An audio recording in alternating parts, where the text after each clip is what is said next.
G'day, I'm Paul. It's been a long time between drinks for Honda with the HEV, but the new HEV has finally arrived in Australia and it brings with it a hybrid drivetrain, which I'm pretty excited about.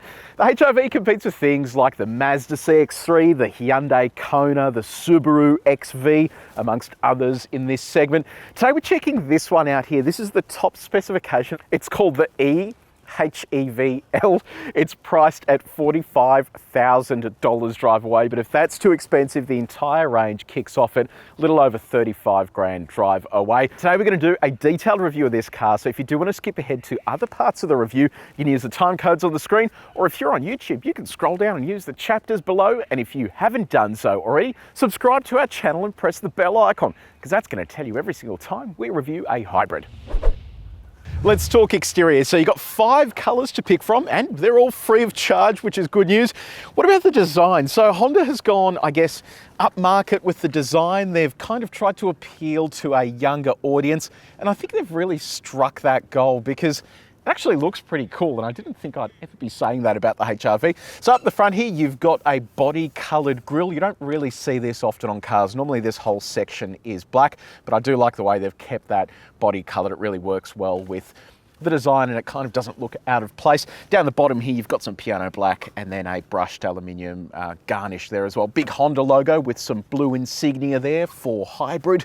A little bit more chrome along the top there, and then over at the headlights, you've got a set of full LED headlights. This top spec also gets active cornering lamps and then an LED daytime running light. Pretty sleek and nice looking headlight. Gives you a lot of projection at night time. And then an LED fog light down the bottom. Whip around to the side. Down here, you've got a set of 18-inch alloy wheels. Now, this wheel has like a reflective element on the outside and then a piano black finish on the inside there. Up the top here, you'll find some wheel arch cladding, black on red. It kind of looks good, but don't get any off-road vibes because you won't be going anywhere with this in terms of off-road driving. It is front-wheel drive only. Now, in terms of the dimensions of this, it has actually shrunk a tiny bit compared to the last one, but what hasn't shrunk, though, is the ground clearance. It now has almost 200 millimeters of ground clearance, so it really is sort of getting up there in terms of that off-road appearance, and I think it actually looks all the better for it. It sits a little higher, it's easier to get in and out of, and you're going to find that whole sort of maneuverability far better. Up the top here, you've got an indicator built into that wing mirror with a black section down the bottom, and then body colour at the top there. A little bit more of that brushed aluminium garnish down the bottom of the car. Privacy glass, and have a look at this, the door handle integrated into that top section. I really like that it keeps all of this nice and clean down the bottom. Come around to the back. You've got a shark fin aerial, brake light integrated into there, and then there's full crossover section of LED tail light. Love this, it stands out beautifully at night time, and it is a very classy rear end design.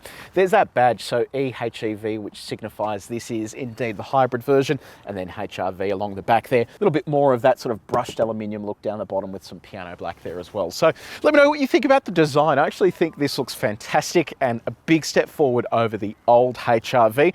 But I'm keen for your thoughts. Are you a younger person? Does this now appeal to you? Let me know what you reckon in the comments section below. So we are inside the HRV. We'll start off with the key.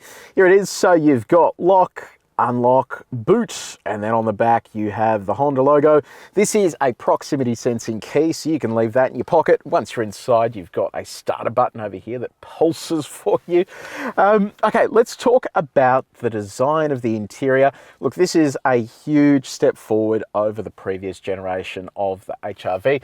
Everything actually feels really nice and premium here, and you can't actually say that for a lot of the competitors in this segment. Some of them are really sort of just loaded with plastic, like the Kona, for example. It really is just a plastic infused interior, whereas this actually looks pretty decent. You've got the black components broken up with a bit of that brushed aluminium. You've got these soft touch points, so it is a nicely presented interior. I also love with things like the air vents, how you've got these little switches to open and close them.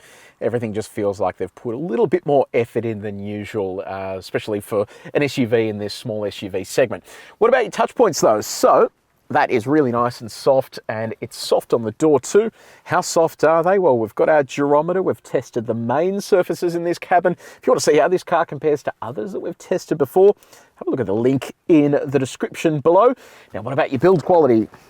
It's a little bit wonky in the center there. That's a little bit loose up the top there as well, but the rest of this feels okay. Finally, the door test. feels really nice and solid.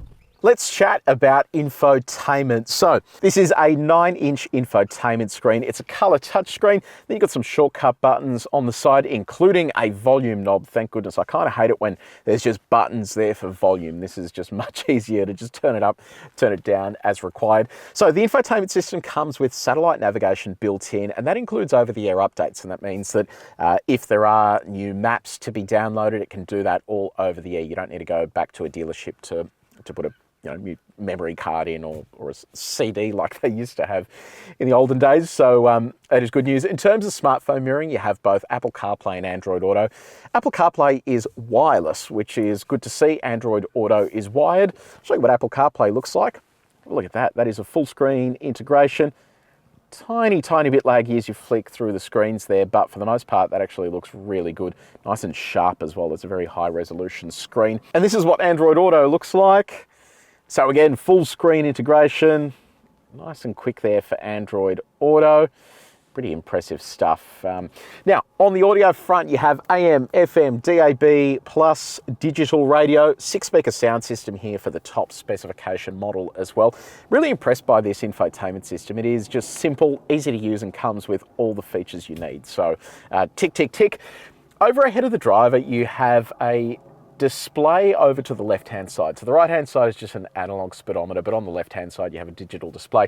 Pretty cool. It just gives you all of the car's information, and then you can flick through a couple of those different displays there as required as well.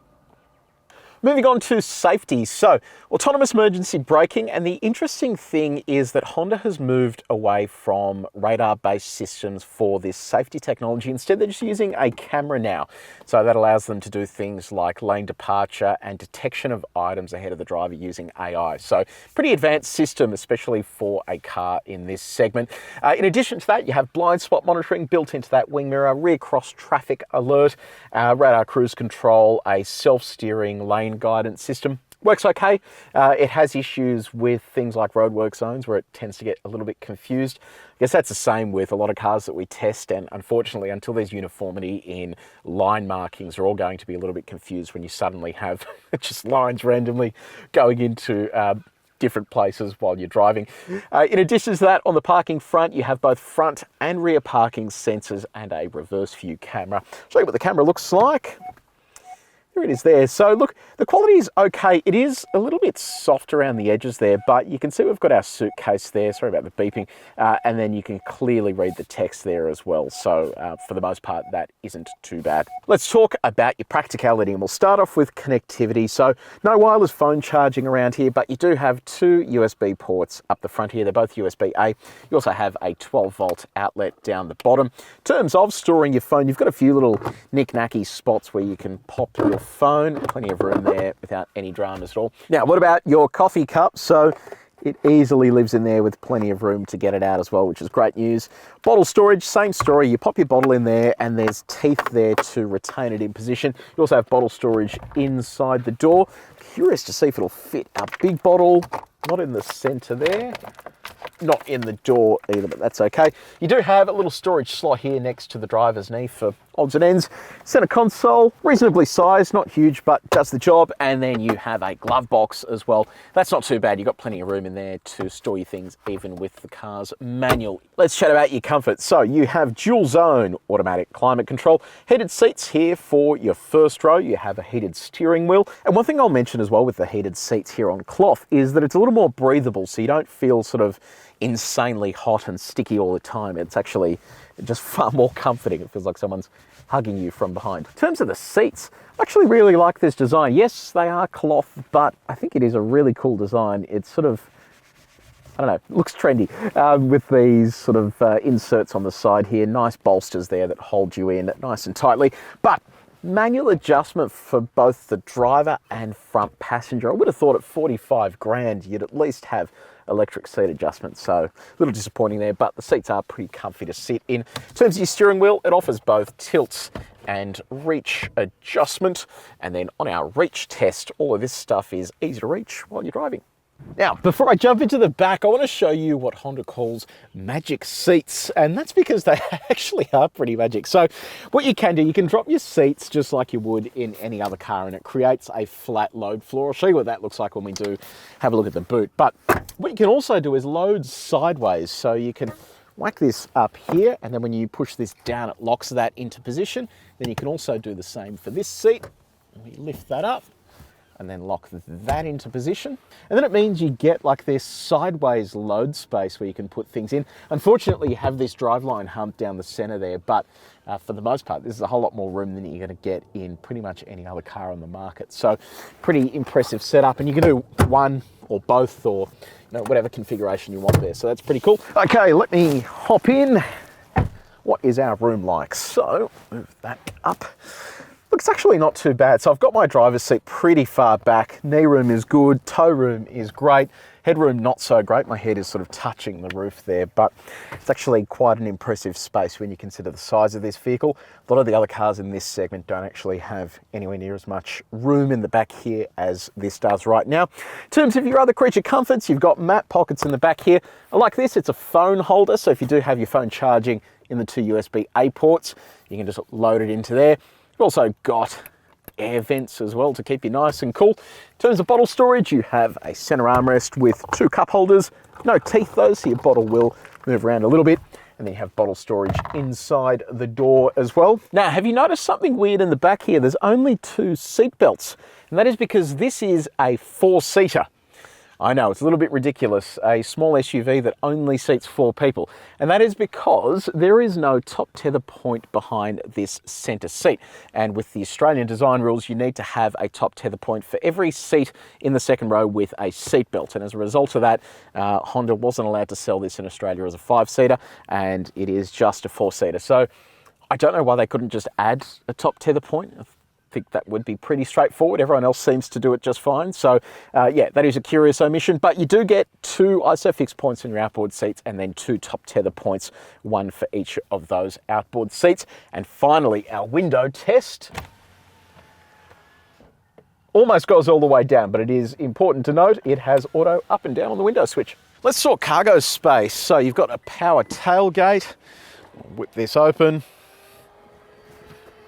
And there it is. So you have just over 300 litres of cargo space available here in its standard form. Now keep in mind with the hybrid, when you do pop this open, you only have this storage space here to work with, because under here is the lithium-ion battery for that hybrid drivetrain. But you do have a little bit of storage off to the sides if you do need it. And then behind here you have your tyre repair kit and also a compressor. Now, how does all this work? So you can pop your bag in here, that goes in there, and then this, we'll try and make that go in long ways. It's not going to fit long ways, but it does fit sideways. So it gives you an idea of how much space you have there. And then what you can do, if you do want a little bit more space, you can drop your second row. I showed you before how the magic seats work, but if you do want just that flat floor to load all of your luggage and other bits and bobs in, you have just under 1,300 litres of space available there, which is pretty good, I reckon. So I've just hit the road in the HRV. You may not believe this, but this is one of the most advanced hybrid systems on the road. And it's a little bit complicated, but I'll try and explain it as best as I can without confusing the hell out of everything. So firstly, this uses an internal combustion engine. It's a 1.5 litre naturally aspirated petrol engine. It's then mated to a hybrid drivetrain that has a lithium-ion battery that sits in the boot there, and it produces a combined output of 96 kilowatts of power and just over 250 Newton meters of torque. In addition to that, you have a twin motor setup. So one of those is a generator, one is a traction motor. The internal combustion engine is acting as effectively a power source for the generator, and then it charges that small battery, and that small battery is then used to take off from a standing start. It's also then used to give you a hybrid boost when you punch the throttle. Then there are also times where the internal combustion engine can actually directly drive the wheels as well. And then any excess power is then used to charge the battery for later use. So it is a really clever setup, and it works incredibly well. While you're driving along, you can punch the throttle, gives you a nice push in the back, and it gets up and moves. The internal combustion engine makes a bit of noise when it does that, but because it's not always directly driving the wheels, when you punch the throttle, there's no correlation between the noise that you're hearing and what it's doing, because sometimes it might just be spinning up power to then run that electric motor, and then other times it's spinning up power to directly drive the wheels. So it's a pretty cool setup, and in my opinion, it works incredibly well. I love the fact as well, you've got paddle shifters here on the steering wheel that you can use to adjust regen. So you can go all the way from soft regen all the way to hard regen, and then you can go straight to hard regen by putting it into B mode. So when you roll out of the throttle, you can see it goes straight into that charging state to then pump energy back into that battery. With these different views as well, you can see the power flow and exactly what it's doing. So right now the battery is basically running everything, and then if I put the throttle on, we're using battery and internal combustion engine. So it's a pretty cool setup, and I think that Honda has absolutely nailed the integration. It works really nicely, and especially from a standing start, when you take off in dead silence, it is just a good integration of a hybrid drivetrain. Now, in terms of your drive modes, you've got a couple to pick from. So using this little switch here, you can go between sport, normal, and economy. Economy just basically reduces air conditioning, dulls throttle response to try and give you that extra economy. Normal is just your standard drive mode, and sport really just engages you and gets everything up and running, makes the throttle sharper. It's all about putting a big old smile on your face. And in addition to those drive modes, you also have a hill descent control. No idea why. You're not going to be doing any off-road driving, but you've got it there just in case you need it. Now, in terms of fuel economy, Honda claims a combined average of 4.3 litres per 100 Ks. We are currently sitting on 5.1. It's not too bad. I think even just hitting 5 with the driving that we've been doing, been sort of having a bit of fun with it, I think it's pretty cool. So it's good to see that Honda's been able to get that figure right down. Kind of matches what Toyota can do with their hybrid systems as well. Now, let's pop this into sport mode. We'll see what it feels like. Give it a little punch. Look, it makes a fair bit of noise when you get up it, but the good news is, because it's so light, 250 Newton meters is actually more than enough for what you need to do. And the noise kind of just tells you that you're actually doing stuff. And look, steering feels great. It's nice and nimble, and it has more than enough poke when you jump onto the throttle. The fact that you can leave it in that B mode and get some regen while you're driving as well means that you really do feel quite engaged while you're behind the wheel. So it is pretty surprising in terms of how it feels. Now, Honda doesn't have an official 0 to 100 time, but this is how it went up against our stopwatch.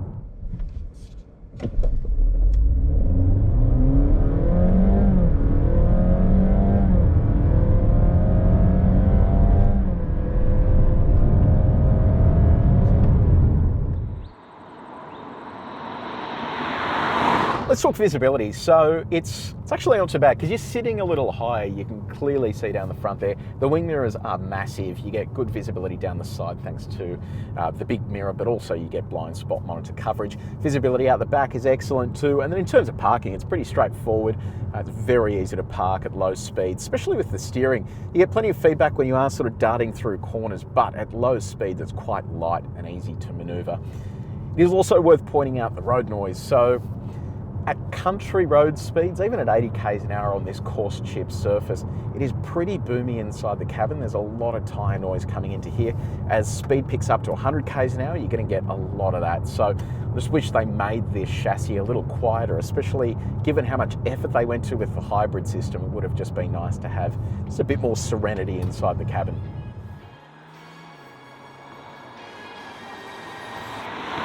So the Honda HEV, yes, it is expensive, $45,000.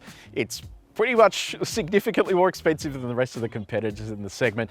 But I just want to caveat that by saying this is a really impressive hybrid drivetrain. It is genuinely the best way to do it, and a lot of manufacturers will skimp on their hybrid drivetrains and just do it the easiest way they know how. This, on the other hand, is a really good implementation. It drives beautifully, and I don't know, it's a bit fun to drive as well, which is what you want from a small SUV like this. It is let down by the fact it has manually adjustable seats. I think they should at least be electric for 45 grand. But if you do put those things to one side, great technology, plenty of room inside, and pretty innovative there in terms of the space and how it's used. So I don't know, I'm a bit in two minds. If you do want to treat yourself, yes, it is worth the money because it is genuinely a decent car. But it is just more expensive than its competitors. So let me know in the comments section, what do you think of the new HRV? Have you bought one? What's it like? Are you enjoying it? Keen for your feedback. If you did enjoy this video, please make sure you like it and share it with your mates. And if you haven't done so already, subscribe to our channel. But until next time, take it easy.